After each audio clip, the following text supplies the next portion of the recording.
থেকে আমরা ছবি পাই। এই যে খেয়াল করো, বুঝতে পারছো? এটা হচ্ছে এলসিডি বোর্ড, এটা বুঝছো? এটাকে বলা হয় ডিসপ্লে, এলইডি ডিসপ্লে। কিন্তু আমরা বলি যে এটা এলইডি টিভি। এলইডি টিভি তার অর্থ এই না যে এই স্ক্রিনটা এলইডি। এলইডি হচ্ছে ব্যাকলাইট, মানে ওই যে পর্দাটা দেখছো যে ডিসপ্লেটা, এটাকে আলোকিত করার জন্য ভিতরে লাইট আছে। ওই আলোটা জ্বললে পরে তখন এদিকে আমরা দেখতে পাই ছবিগুলো, বুঝছো? সবাই খেয়াল করো। তাহলে ভিতরে যে লাইট আছে এটাকে বলে কি? ব্যাকলাইট। ব্যাকলাইট কি? এলইডি। এই জন্য আমরা বলি যে এটা এলইডি টেলিভিশন। কিন্তু এর ডিসপ্লেটা কি? ডিসপ্লেটা হচ্ছে এলসিডি। তার মানে এই যে প্যানেলটা, এই যে পুরো পর্দাটা, এটা হচ্ছে এলসিডি। এলসিডি ফিল্ড নিয়ে তো জানি। Liquid crystal. তখন আমি একটু সংক্ষেপে বলে নিই, সেটা হলো যে এই যে এলসিডি যে ডিসপ্লেটা তৈরি, এটা কিন্তু অসংখ্য ট্রানজিস্টর দিয়ে তৈরি। সেই ট্রানজিস্টরকে বলা হয় টিএফটি। টিএফটি তার মানে হচ্ছে থিন ফিল্ম ট্রানজিস্টর। ফিল্ম বোঝো তো? তোমাদের খাতাপত্র। হ্যাঁ, এটা তোমরা নোট করতে পারো, দ্রুত যদি নোট করতে পারো তাহলে মনে থাকবে। থিন মানে পাতলা, আর ফিল্ম মানে ফিল্ম। দেখিছো ফিল্ম? পাতলা এবং প্লাস্টিকের মতো যে কাগজ ক্যামেরায় ব্যবহার হতো, তাই না? ক্যামেরায় যে ব্যবহার হতো এটা হচ্ছে ফিল্ম। তার মানে কত পাতলা, ওরকম পাতলা ট্রানজিস্টর দিয়ে এটা তৈরি। অসংখ্য ট্রানজিস্টর, হাজার হাজার। এর মধ্যে সেই ট্রানজিস্টরগুলোর নাম কি? টিএফটি। হ্যাঁ, তাহলে এটা হচ্ছে টিএফটি ডিসপ্লে বোর্ড। কেমন? এখন ওই যে অসংখ্য ট্রানজিস্টর আছে, সেইগুলোর কানেকশন কিন্তু এইগুলা দিয়ে বেরিয়ে এসছে বাইরে। ওর ভেতর থেকে বাইরে বেরিয়ে এসছে এই যে রিবনগুলো আছে, এগুলোকে বলা হয় কফ। এখান দিয়ে বেরিয়ে এসছে এই যে বোর্ডটা দেখছো, এই বোর্ডটাকে বলা হয় টিকন বোর্ড। কি বলে এটাকে? টিকন। টিকন সংক্ষেপে বলা হয়। তার মানে এই যে বোর্ডটার মধ্যে টাইমার কন্ট্রোলার সিস্টেম আছে, বুঝছো? টাইমার কন্ট্রোলার সিস্টেম আছে, সেজন্য একে বলা হয় টিকন, মানে টাইম কন্ট্রোলার। এটাকে বলা হয় টিকন বোর্ড। তাহলে টিকন বোর্ডে যে কানেকশনগুলো আছে সেগুলো কিন্তু ভিতরে যে থিন ফিল্ম ট্রানজিস্টর আছে অসংখ্য, সেগুলোর কানেকশন এখানে বাইরে বেরিয়ে এসেছে। কেন? এই জন্যই যে এখান থেকে সাপ্লাই ওখানে দেওয়া হয়। এই সাপ্লাইগুলো যদি আমরা না দিই তাহলে ওই ট্রানজিস্টরগুলো অ্যাক্টিভ হয় না, এবং তখন ডিসপ্লে হবে না, মানে আমরা কিছু দেখতে পাবো না। এখান থেকে পাওয়ার সাপ্লাই আমরা দিই বিভিন্ন কায়দায়, সেগুলো আমরা পরে আর বলবো।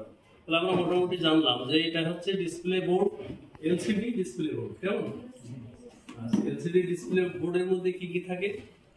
অসংখ্য টিএফটি থাকে, মানে থিন ফিল্ম ট্রানজিস্টর থাকে, এবং সেগুলো যে অসংখ্য কানেকশন আছে সেগুলো এখানে বেরিয়ে আসছে এই রিবনের মাধ্যমে। এটাকে বলে কফ, COF। হ্যাঁ, এটারও একটা মিনিং আছে, মানে এভরিভিশন ওটা কফ করে। Chip on film, chip on film, এটাকে বলা হয় কফ সংক্ষেপে। কেমন? তাহলে এই যে কফের মাধ্যমে এখানে যে কানেকশনগুলো আসছে টিকন বোর্ডের সাথে, এই টিকন বোর্ডে আবার সাপ্লাই আমরা এখানে দেবো, যে সিগন্যাল দেবো, যে ভোল্টেজ দেবো, সেগুলো মিলিয়ে এখানে একটা কেবল আছে। এই কেবলটার মধ্যে যে সাপ্লাইটা আসে সেটা এই বোর্ড থেকে আসে।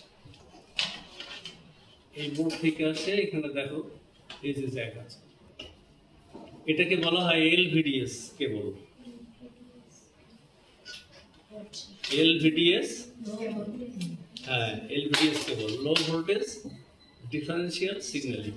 এটাকে বলা হয় LVDS সংক্ষেপে। তোমরা নোট করে নিতে পারো যদি মনে না থাকে, আর যদি মনে করে রাখতে পারো। আমি তো মানে একবার নাও বারবার বলতে থাকবো, তারপরে যদি মনে না থাকে নোট করে নিবা। কেমন? তাহলে LVDS যে কেবলটা, এটাকে আমরা কি বলবো?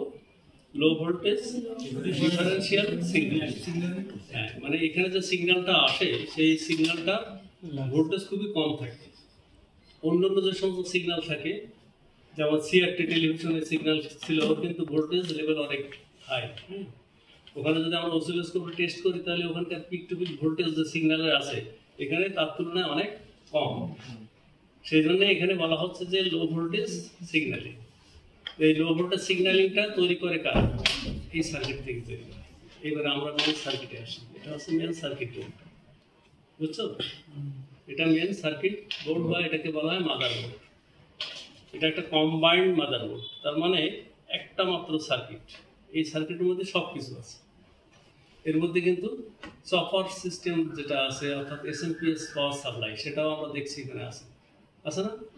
এটা চপার ট্রান্সফর্মার আছে, ফিল্টার ক্যাপাসিটার আছে, এসি ফিল্টার কয়েল আছে, এখানে তোমার ফিল্টার ক্যাপাসিটার আছে, রেকটিফায়ার আছে, এখানে মসফেট আছে। মানে এটা পুরো কিন্তু একটা এসএমপিএস পাওয়ার সাপ্লাই। কেমন? এটা হলো এর পাওয়ার সাপ্লাই।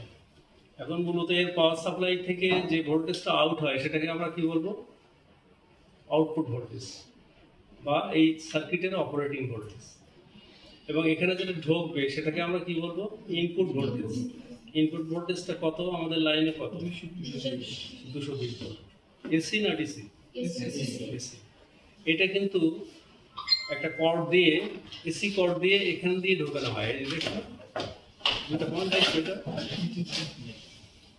এটা দেখতে পাচ্ছ দুটো পয়েন্ট, এখানে জ্যাক দিয়ে লাগানো হয় এসি কর্ড দিয়ে।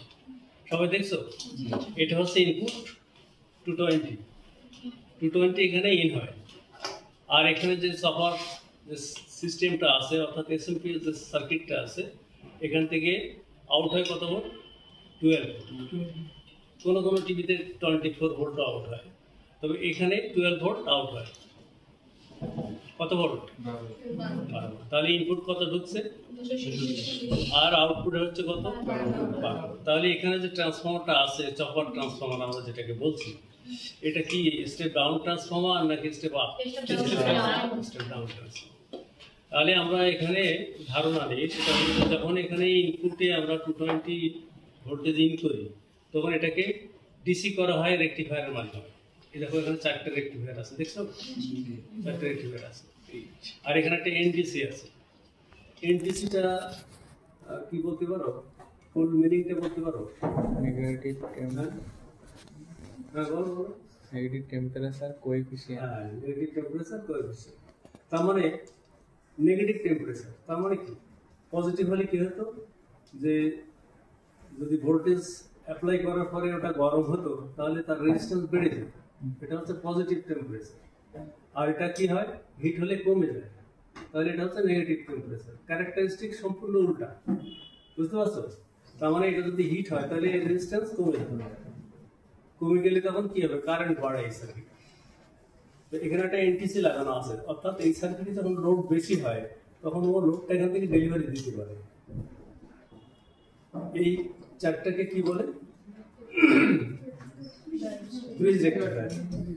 ব্রিজ রেক্টিফায়ার থেকে এখানে আমরা যেটা পাই সেটা ডিসি ভোল্ট, তাই না? দেখো এখানে ক্যাপাসিটর দুইটা প্রান্ত আছে না, একটা একটা। এই প্রান্তে কিন্তু নেগেটিভ দেখা যাচ্ছে, লেখা আছে, দেখছো? আর এই প্রান্তে লেখা আছে পজিটিভ। লেখা নাই এটা, তো এটা যদি লেখা থাকে তাহলে এটা বুঝে নেবো যে পজিটিভ। কেমন? আচ্ছা, তাহলে এখানে যে ভোল্টেজটা আসে রেকটিফাই হওয়ার পরে, এটা ডিসি না এসি? আচ্ছা, পালসেটিং ডিসি কে পিওর ডিসিতে রূপান্তর করার জন্য যে ক্যাপাসিটর ব্যবহার করা হয়েছে, এটা তাই তো? সবাই বুঝতে পারছো? এখন এখানে যে ভোল্টেজটা আসে অর্থাৎ ডিসি, এটা কত হতে পারে? না, 220। এখানে ঢুকছে 220, এটাকে রেকটিফাই করে ডিসি বানাচ্ছো, তারপরে এটা ফিল্টার করছো ক্যাপাসিটর দিয়ে। এখানে তখন 300 ওভার ভোল্টেজ হবে, 300 বেশি হয়ে যাবে, বুঝছো? Near about 380 volt. তার মানে কত? 380 ভোল্টের মতো এখানে হয় যদি লাইনে ভোল্টেজ 220 থাকে। কোনো কোনো ক্ষেত্রে লাইনে ভোল্টেজ হয়তো 190, 200 এরকম থাকে, সেক্ষেত্রে আবার একটু কমে যাবে ভোল্টেজ। তাহলে আমরা অ্যারাউন্ড ফিগার কত বুঝবো? যে এখানে 380 ভোল্টের মধ্যে এখানে ডিসি পাওয়া যায়। এই জন্য কাজ করার সময় এখানে কিন্তু সাবধানে হাত দিতে হবে, বুঝছো? এই জায়গাগুলো তোমাদের চিনতে হবে। যখন এখানে রেকটিফাই হয়, ফিল্টার ক্যাপাসিটর থাকে এবং লাইন খুলে দেওয়ার পরে অনেক ক্ষেত্রে চার্জ এখানে ধরে রাখে, সেক্ষেত্রে ডিসচার্জ না হওয়া পর্যন্ত হাত দিলে কিন্তু মারাত্মক শক লাগবে। তাহলে এখানে আমরা কত ভোল্ট পাই? 380 ভোল্ট। এই 380 ভোল্ট সাপোর্ট ট্রান্সফরমার এবং এসএমপি এর যে ইয়ে আছে, মসফেট আছে, এবং অসিলেটরি যে ভোল্টেজ তৈরি করার জন্য একটা আইসি আছে, দেখো সফটওয়্যার, দেখছো? এটাকে বলা হয় অসিলেটর আইসি। এই অসিলেটর আইসির কাজ কি? কাজ হলো যে ডিসি ভোল্টেজটা এখানে আছে, এটাকে এসি তে রূপান্তর করতে গেলে একটা ফ্রিকোয়েন্সি তৈরি করা হয়, বুঝছো? ফ্রিকোয়েন্সি যদি তৈরি করা না যায় তাহলে এটাকে হাই ভোল্টেজে রূপান্তর করা সম্ভব হয় না। ফ্রিকোয়েন্সি তৈরির অর্থটা কি? মানে কম্পন সৃষ্টি করা, ঢেউ সৃষ্টি করা। তো পিওর ডিসি কে যদি ঢেউ সৃষ্টি করতে না পারি আমরা, তাহলে আমাদের ট্রান্সফরমেশনটা হবে না। সেই ক্ষেত্রে এই অসিলেটর সেই সিগন্যালটা তৈরি করে এবং এই মসফেট কে দিয়ে দেয়। মসফেট কি করে? এর প্রাইমারি কয়েলে সেই সিগন্যালটা দিয়ে দেয়, তখন সেকেন্ডারি ভোল্টেজ আমরা পেয়ে যাই সেকেন্ডারি কয়েল থেকে। সেটা কত? 12 ভোল্ট। কত? 12 ভোল্ট কত? 12 ভোল্ট। সেটা কি ভোল্টেজ? এসি না ডিসি? কেন? এখান থেকে সেকেন্ডারি কয়েল থেকে যেটা পাওয়া যায়, এখানে তো প্রাইমারি ভোল্টেজ তো এসি তৈরি করে দিচ্ছে, তাই না? তো যেহেতু এখানে হাই ফ্রিকোয়েন্সি এসি, ফ্রিকোয়েন্সি কিন্তু অনেক বেশি, হাই ফ্রিকোয়েন্সি এসি এখানে ঢুকছে, তাহলে আউটপুটে যে ভোল্টেজটা পাচ্ছে সেটাও এসি। ডিসি কোনো ট্রান্সফরমেশন হয় না, বুঝছো? ইনডিউস ভোল্টেজ হতে গেলে সেখানে এসি লাগে। তো এখানে এসি ভোল্টেজ আমরা পাচ্ছি 12 ভোল্ট। 12 ভোল্টকে আবার ডিসি করতে হচ্ছে। সেক্ষেত্রে এই দেখো ডায়োড আছে একটা, আছে না? এই ডায়োড দিয়ে কি হচ্ছে? 12 ভোল্ট ডিসি তৈরি হচ্ছে। তার জন্য ফিল্টার ক্যাপাসিটর আছে, এটাকে পিওর ডিসিতে রূপান্তর করা হয়। এবার এই ডিসি ভোল্টেজ আমাদের বিভিন্ন সার্কিটে আমরা ব্যবহার করছি। এখানে ব্যবহার করার জন্য আমার এখানে একটা রেগুলেটর সার্কিট আছে। এই রেগুলেটর সার্কিট থেকে এখানে যে ইটা আছে, সিস্টেম কন্ট্রোল যে আইসি আছে, সেই আইসির জন্য 3.3 ভোল্ট তৈরি করছে। আবার কোনো জায়গায় 5 ভোল্ট লাগছে। তারপরে এখানে সাউন্ড সার্কিটের জন্য সরাসরি 12 ভোল্ট এখানে যাচ্ছে। তারপরে তোমার এই সাউন্ডটা বন্ধ করে, তারপরে তোমাদের যে ইটা আছে, যে ব্যাকলাইটের ভোল্টেজ আছে, সেই ব্যাকলাইট 12 ভোল্ট থেকে নিয়ে এখানে ব্যাকলাইটের জন্য প্রায় 70 ভোল্টের মতো তৈরি করা হয়। 70 ভোল্টের মতো তৈরি করা হয়, বুঝছো? এই 70 ভোল্টের মতো যে তৈরি করা হয়, এই ভোল্টেজটা কত? ডিসি কত? 70 মানে কত? 70 ভোল্ট। 70 ভোল্টের কাছাকাছি ভোল্টেজ যদি তৈরি করতে হয়, তাহলে ডিসি তো আমরা এখানে সাপ্লাই দিচ্ছি কত? 12 ভোল্ট, কিন্তু তৈরি হচ্ছে কত এই সার্কিটে? এটাকে বলা হয় এডিডি কনভার্টার সার্কিট, বুঝছো? এই কনভার্টার সার্কিট থেকে আমরা কনভার্টার কেন বলছি? যেখানে এসি বানিয়ে আমরা ভোল্টেজকে বাড়াচ্ছি, বাড়িয়ে আবার ওটাকে ডিসি করছি, বুঝছো? এই জন্য একে কনভার্টার সার্কিট বলা হয়, এলইডি কনভার্টার। তার মানে ব্যাকলাইট কনভার্টার। ব্যাকলাইটের যে এলইডি গুলো আছে ভিতরে, সেইগুলোকে আলোকিত করার জন্য যে ভোল্টেজটা এখান দিয়ে বেরোয়, এই যে অ্যাক্সিস, তাই না? এটা কত ভোল্ট? প্রায় 70 ভোল্ট। এই 70 ভোল্ট কি এটা ডিসি না এসি? ডিসি। কিভাবে তৈরি হলো? এখানে একটা মসফেট আছে, এখানে একটা ট্রান্সফরমার আছে। এই ট্রান্সফরমার এবং মসফেট এখানে ছোট্ট একটা আইসিও আছে। একই কায়দায় এসএমপিএস সার্কিট যেমন ভাবে কাজ করেছিল, অসিলেশন তৈরি হয়েছিল, এখানে অসিলেশন তৈরি হয়েছে। এখানে মসফেট দিয়ে এই ট্রান্সফরমারে পাঠানো হয়েছে। তারপরে সেকেন্ডারি থেকে আমরা পাচ্ছি কত? 70 ইটকানি দিতে বলবো, বুঝছো? আর এই 70 ভোল্ট আমরা যেটা পাচ্ছি এটা ডিসি, তাই তো? মানে ব্যাকলাইটে যে ভোল্টেজটা যাচ্ছে এটা ডিসি। কত ভোল্ট? 70। এখন যদি প্রশ্ন আসে যে ব্যাকলাইট ভোল্টেজ কত, এটা কিভাবে মাপবো আমরা? এটা তো মাপতে গেলে আমাদের কি করতে হবে? মিটারে নিতে পারি আমরা, তাই না? এবং মিটার দিয়ে ভোল্ট রেঞ্জ কোন রেঞ্জে রাখবো? ডিসি কত ভোল্টে রাখবো? 250 ভোল্টে রাখবো, যেহেতু 70 ভোল্টের মতো পাওয়া যাবে, তাই না? কারণ 100 ভোল্ট কোনো রেঞ্জ নাই, আছে 250 ভোল্ট। তাহলে ওইখানে রেখে আমরা প্লাস এবং মাইনাসে আমরা মিটারের প্লট রেখে আমরা সুইচ অন করলে পরে ভোল্টেজটা আউট হচ্ছে কিনা আমরা দেখতে পাবো। তবে এই কাজ করার আগে খুবই সাবধান হতে হবে। হাত মানে খুব সূক্ষ্মভাবে ওখানে দিতে হবে। কোনো ক্রম যদি এদিকে যদি ধরে লেগে যায় তাহলে কিন্তু সার্কিটে ব্লাস্ট হবে, বুঝছো? খুব সতর্কতার সাথে। তাহলে এটাকে আমরা কি জ্যাক বলছি? এটা হচ্ছে ব্যাকলাইট আউটপুট জ্যাক। এই জ্যাকটা এখানে দেখো একটা কানেকশন আছে, এটা হচ্ছে ব্যাকলাইটের কানেকশন, বুঝছো? এটা এখানে ঢুকবে, কেমন? এই দুইটা আছে পাশাপাশি, এটা তো ঢোকানো যাবে, এটা তো ঢোকানো যাবে। কোনো সেটে আছে তিনটা লাইন আছে, কোনোটায় দুইটা আছে, এখানে দুইটা আছে, আমরা এই দুইটা দিয়ে এখানে। তাহলে এখান দিয়ে ঢুকছে কত ভোল্ট? ডিসি না এসি? এটা মনে রাখ। এরপরে আমরা আসি যে আলট্রা ওয়ান চিপ, মানে খুব ছোট একটা চিপ। এটা কত ছোট্ট একটা চিপ, এর মধ্যে কিন্তু শত শত কানেকশন বাইরে বেরিয়ে এসছে। তার মানেটা হলো যে এর মধ্যে যত প্রকারের কাজ আছে সব এর মধ্যে ঢোকানো হয়েছে, লার্জ স্কেল ইন্টিগ্রেশন। তাহলে এখান থেকে যে ভোল্টেজটা তৈরি হয় এই জ্যাকে আসে, সেই ভোল্টেজটাকে আমরা কি বলি? আমরা বলি এলভিডিএস সিগন্যাল। কেমন? LVDS signal. এই এলভিডিএস সিগন্যালের সাথে আমাদের এই যে কেবল দিয়ে এখানে আমরা টি কনভার্টারে সাপ্লাই দিই, কি সাপ্লাই দিই সেটা আমি এখন তোমাদের বলবো, এটা তোমার রাখতে হবে। ধরো এটা লাগিয়ে দিলাম জ্যাকটা, কেমন? লাগাবারও হিসাব আছে। আমি লাগিয়েছি, দেখো এখানে একটা সাদা পয়েন্ট আছে না, দেখছো? সব দেখো আছে না? এই দিকটা থেকে কোথায়? এই দিকটা আছে, এইখানে আছে। তার মানে এই সাদা দিকটা এখানে লাল কানেকশন দিয়ে আছে, দেখছো না? লালের অর্থ এখানে পজিটিভ সাপ্লাই, এটা দিয়ে এদিকে ঢুকবে, মানে এটাকে বলা হয় বি প্লাস সাপ্লাই, মানে পজিটিভ সাপ্লাই। কত ভোল্ট ঢুকবে এখান থেকে? 12 ভোল্ট। এখন যদি তুমি এটাকে এদিকে ঘুরে লাগাও এভাবে, কিন্তু লাগানো যাবে, আমি লাগিয়ে দিয়েছি, দেখো লাগছে না? তাহলে এখন কি হবে?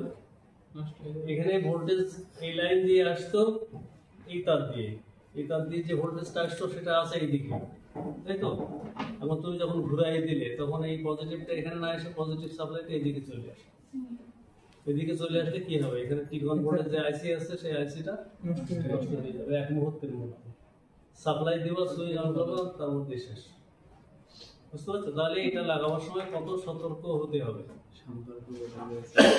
এটা মিলাতে হবে এটার সাথে। এখানে দেখো একটা দাগ আছে, ছোট্ট একটা দাগ আছে না? সবাই দেখতে পাচ্ছ? এই দেখো এই কোন একটা ছোট্ট দাগ আছে না? এখানে আছে। তাহলে এই দাগের সাথে এই দাগটা মেলাতে হবে, তারপরে তুমি এভাবে লাগাবে।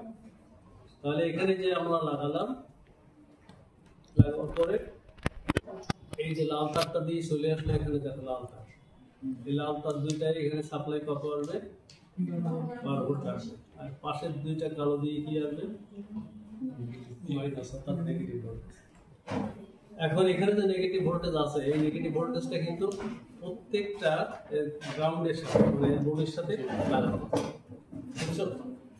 আমরা এখানে যদি আমি এই মিটারের প্রডটা রাখি, সেটাও নেগেটিভ, এর বোর্ডের সাথে রাখি সেটাও নেগেটিভ। তার মানে পুরো এটাকে স্ক্রিনিং করা হয় গ্রাউন্ড কানেকশন দিয়ে। বুঝতে পারছো? তাহলে বডি কি নেগেটিভ না পজিটিভ? তাহলে বডিতে যদি আমরা নেগেটিভ প্রড রাখি আর পজিটিভটা আমি এখানে টেস্ট করি, তাহলে ভোল্টেজ কত পাবো এখানে? তাহলে আমাদের সতর্ক থাকতে হবে কি এটা যেন কখনো উল্টায় না।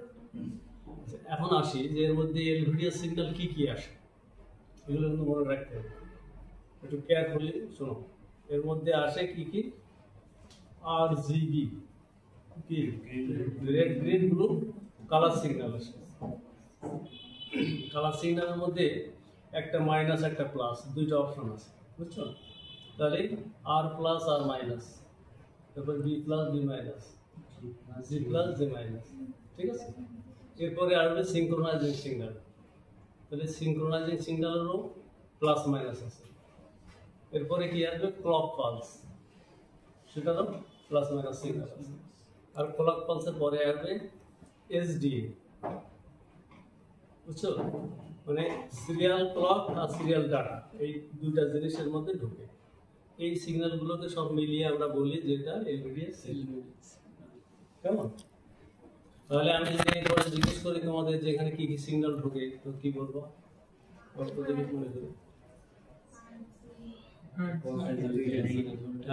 Red green blue colour signal ঢোকে, সিঙ্ক্রোনাইজিং পালস ঢোকে, হরিজন্টাল ভার্টিক্যাল, আর কি ঢোকে? ক্লক পালস আর এই আর কি প্লাস এবং মাইনাস সাপ্লাই। এইগুলো সব এই কেবল দিয়ে এখানে কি হয়, এই হয়। আচ্ছা, এরপরে আমরা এই বোর্ডের কথা বলবো। এই বোর্ডের কথা এখন বলবো না, এটা পরে, এই বোর্ডটাকে শেষ করি। এখন দেখো এলভিডিএস সিগন্যালটা তৈরি করে কে? এই যে সিস্টেম কন্ট্রোল আইসি আছে যেটাকে আমরা বলছি ইউওসি, তাই না? ইউওসি। এই ইউওসিটা এর মধ্যে কি কি স্টেজ আছে সংক্ষেপে এটা তো আমাদের জানতে হবে, তাই না? এর মধ্যে কি আছে? এর মধ্যে আছে সাউন্ড প্রসেসর আছে, তারপরে ভিডিও প্রসেসর আছে, কালার সিস্টেম অ্যানালাইজার আছে, সব কিছু এর মধ্যে আছে, বুঝছো? এর মধ্যে কি কি আছে? সাউন্ড প্রসেসর আছে, ভিডিও প্রসেসর আছে, কালার প্রসেসর বা কালার অ্যানালাইজার আছে, তারপরে তোমার কিছু কিছু রেগুলেশন ভোল্টেজও এর মধ্যে তৈরি হয়। সব মিলিয়ে এটাকে আমরা বলবো ultra on chip. Ultra on chip থেকে এলভিডিএস তৈরি হয়, তৈরি হয়ে এটাকে বলা হয় এলভিডিএস পোর্ট। এটা কি এলভিডিএস পোর্ট? এলভিডিএস পোর্টের মাধ্যমে এলভিডিএস কেবল দিয়ে যে সাপ্লাইটা টিকন বোর্ডে আসে, সেই সাপ্লাইটা কি কি আসে বলো তো?